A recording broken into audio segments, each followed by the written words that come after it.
అయితే నిన్న big boss హౌస్లో నేను ఈరోజు చాలా లేట్ అయిపోయాను. ఫస్ట్ వీడియో 2కి వస్తుందంటే నా షెడ్యూల్ అంత బిజీ అన్నమాట ఈరోజు.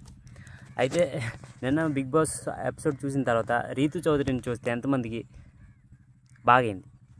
ఇలాగే అవ్వాలి. నేను ఆల్తా అని గెంతింది రీతు చౌదరి. అంత పెద్ద గొడవ వేసుకుంది. ఆడొచ్చు కదా, డిమోన్ పవను, కళ్యాణ్, ఇంకా ఇమాన్యుల్ ఆడితే ఎవరో ఒకరు విన్నర్ అవుతారు. దాని తర్వాత ఎవరో ఒకరు వెళ్ళిపోవచ్చు కూడా. ఎందుకంటే వీళ్ళు ముగ్గురు ఎవరు స్ట్రాంగ్ కంటెస్టెంట్లే ఎంచుకుంటారు. ఇమాన్యుల్ తప్పితే ఇంకిద్దరు స్ట్రాంగ్ కంటెస్టెంట్లే ఎంచుకుంటారు. వెళ్ళిపోతారు కదా, ఎవరో ఒకరు టికెట్ ఫినాల నుంచి అవుట్ అయిపోతారు కదా. రీతు చౌదరి ఉంచో అంటే ఆలోచించడానికి టైం కావాలట రీతు చౌదరికి. దీని గురించి నెక్స్ట్ వీడియోలో మాట్లాడదాం. అయితే గెంతింది. తర్వాత బిగ్ బాస్ ఇలాంటి టాస్క్ పెడతాడని నాకేం తెలుసు అంట. ప్లస్లు మైనస్లు ఇంటూలు డివైడ్ పెట్టాడు అనమాట బిగ్ బాస్. అంటే రీతు చౌదరి ఇందులో వీక్ అనమాట. అంటే ఎంత వీక్ అంటే